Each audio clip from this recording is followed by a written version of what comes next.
Welcome back, ladies and gentlemen, to Pro Wrestling Throwdown for the week of May 23rd, 2021. I'm Caleb Black. This is Luke the Big Dog Williams, along with our in-studio producer, the mighty Max Fury, and our new in-ring correspondent, we'll call it. New in-ring correspondent, Mr. Quicksilver, as we talk about the pay-per-view post-show review, WrestleMania Backlash 2021. I'm going to get a drink because he's going to talk excessively here in just a second. Take a little sip. When does not?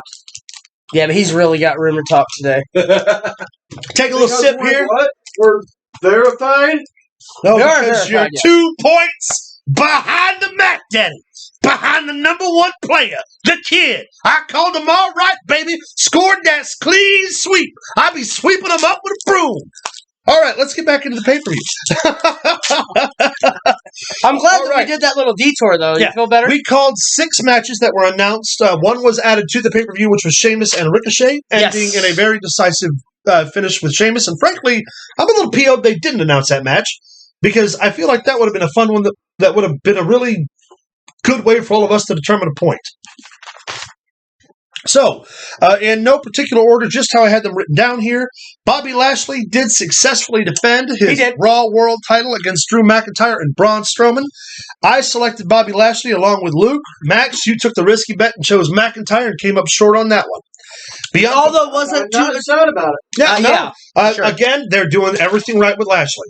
And MVP just gets better. He does. Better as his mouthpiece, especially on Raw this past week.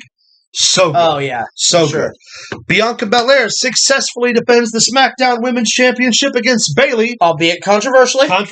But, you see, we can kind of expect that because she can do that tweener transition into a heel. Right, I also hear that the idea is for a hair-for-hair match. Is what they're building to. That's what I hear they're building to. Man, we haven't seen one of those in a long time. Last one of note is when Kurt Angle went bald. Yeah. Rhea Ripley successfully defended the Raw Women's title in a triple threat match against Asuka and Charlotte. We again were unanimous in having selected Rhea Ripley. Pretty standard triple threat match. Not a whole lot of substance to it. A lot of flash. Whole lot of sizzle, not a whole lot of steak, but a good three-way nonetheless. The whole hit the person and then the other person throws the guy outside the ring. That's pretty standard for these days, three-ways anyways. Same old story, different page. The Mysterios win successfully the SmackDown Tag Team Championship. The Guerreros are champions again. Against the Dirty Dogs, Rey Mysterio and Dominic picked up the win. Luke, you and I selected Rey Mysterio and his son. Max, you again lost out on the bet by having selected Ziggler and Rude. Yeah, not the worst call. I'm telling you what, I know Dominic's green. I think it's obvious that Dominic's green. I think he's brown. But he's good. But he's that good moldable green. Yeah, no, for sure. I don't know. See, when I say it like that, it sounds like I'm talking about shit. But that's not what I'm talking about. Yeah, we don't mold shit around here. We don't mold shit around here. That's going to be our new Pro Wrestling Throwdown slogan. We don't mold shit around here. Fantastic.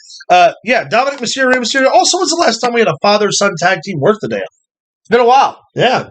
Kind of cool. Yeah, I'm totally great. Last one I think I saw, and they weren't even a tag team. They just tagged one time. Was when Randy Orton and his dad.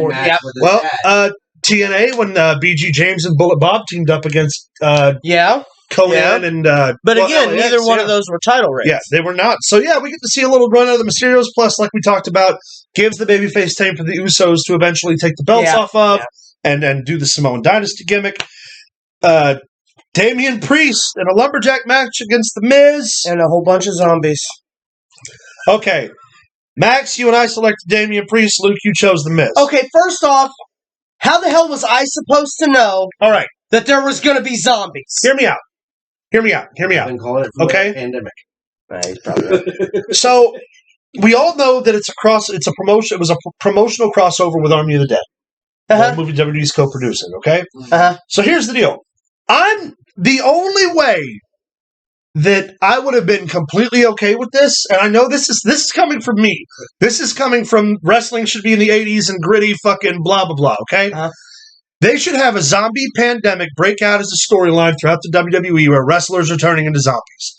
And they turn other wrestlers into zombies, and then they have to fight them, and if they beat them, they're no longer zombies. If they do it like that, and they just expand this whole fucking zombie universe, then I'm totally cool with it because at least they created it and they controlled it. Here's the fucking deal. That's not what they're going to do. And if you want to make movies, make them on your own fucking time, not on my Monday nights. Question, by the way. Did you realize that one of them zombies was Scotty Too Hottie? Was it really? That's fucking great. That's great. And, like, again, they... Okay, hold on.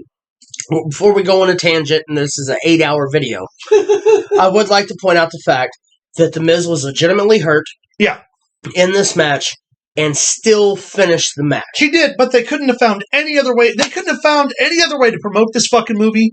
They couldn't have found any other way. Like, and I get it. Like, I know the WWE wants to do this cinematic filler bullshit. Well, here's the deal, though. Netflix paid them an insane amount of money to do it. And hold on. Let me tell you, Netflix, if you're listening, because I know that you watch our show because, you have eyes because you're Netflix. That's right. If you want us to do some zombie stuff, all you had to do was ask. Yeah. Like, you could have sent us that money. We'd have done it. It'd have been way better. I mean, look at our ring. Look at this. Shake the rock. It's not much of a structure. Look, let's be fair. I get drunk and bite people anyway. It's not going to be that hard of a job. You bit me twice before we started filming. But seriously, though. No, but seriously. The Miz is the first time he's been injured in his entire run in WWE. Yeah. So the first time. With the exception of that like weird hand injury he had. But he still worked. This is the hand. I get it. Anyway, but no, seriously, I mean, it was good for what it was. If it would have been a cinematic match, no one would have cared. Or, like, okay, I know you want to cross promote with the movie. Like, I get it. Right? One of the stars of the movie is Dave Bautista. Dave Bautista was on the pay-per-view. He couldn't have just come out and, like, fucking powerbomb somebody and been, like, cut a promo on the mic and watch my movie. No, because instead of having Hollywood fucking the zombies, we call him Hollywood and the bullshit. Again, it's this fucking. I don't even mind cinematic matches. But you have to. The fucking Boneyard match was awesome. That's what I'm saying. If it was done in a cinematic way and it was a cinematic match, no one would have had a problem. Fucking goofy. It was awful. But you brought it into the reality of being around the wrestling ring. And everything, if you'd have done the cinematic part, it wouldn't have been that bad. It would have been understandable, but you didn't. You brought it in and you wanted... It was... we all know wrestling isn't technically real. But in the same focus, don't take us out of the realism. Remember when TNT had RoboCop? Or Glacier? Yeah, Glacier and RoboCop. Well, RoboCop specifically. Come out and save Sting, but he couldn't move in the suit. And it looked real fucking stupid. Yes, nobody could quite figure out because they were it was a promotional time with the movie. You would have thought that after having seen that, the WWE wouldn't have been dumb enough to make that mistake. Well, but they did. They had the Muppets guest general manager Raw. Let's go on to the All right, let's get to the main event, the match of the night, Roman Reigns and Cesaro. Okay, here's the deal. I took a big hit here. You did. However, I stand by it. Yeah. Because we even said it he's at the end of the video. Talent, yeah. We said it at the end of the video. I knew I was getting fucked. We knew he was going to get screwed at the end of it. But in my heart of hearts, being this Cesaro's first actual opportunity at a title, I wanted to see it succeed. Of course, it did not happen. It's going to happen, though. But I gladly take that deduction and point because I feel like I had to go with Cesaro. Yeah. I liked the Roman Reigns calling out Daniel Bryan while he was beating Cesaro's ass. Even though that kind of kills the whole Daniel Bryan thing. Well, but no, because if he is legitimate release, then it's like an in-character Roman Reigns fuck you. And if it's not, it's a good way for Bryan to come back and be like, you know what, I'm not leaving till I get my revenge. But either way, it's again makes Roman Reigns just that much of a dastardly fucking prick. I dig it. Yeah, so do I. I'm a big fan. So let's recap the points real quick. Luke and Max, sweet. You guys are tied at 5 all. Hey, we're tied, though. And I am in the lead with 7 points. So, in other words, what you're saying is 2 points. 2 points. 2 points will make a break, which we're going to do, another game here relatively soon. That might mix it up a little bit. And we'll have a WWE pay-per-view again in 3 weeks. Hell in a Cell. Hell in a Cell. So, contest is already heating up, boys. Yeah. Yeah, we're well on our way to the WrestleMania contest. It's going to be some good shit coming around here. Also, remember the mercy rule. If someone gets behind by at least 20 points, that person is out. And then I get their points. And then the points will be distributed by the new acquirement. The new decider? Yes. He's the decider. All right, y'all. Thank you very much. Let us know what you thought about Backlash in the comments down below. You can do that in a number of ways. You can do that by liking and subscribing and leaving us a comment down below. You can do that by finding us on Facebook at facebook.com/ProWrestlingThrowdown. You can do that by sending us an email at ProWrestlingThrowdown@gmail.com. Or you can follow us on Twitter at ProWrestlingTD. Stay tuned. We got plenty more content coming to you this week. Baby!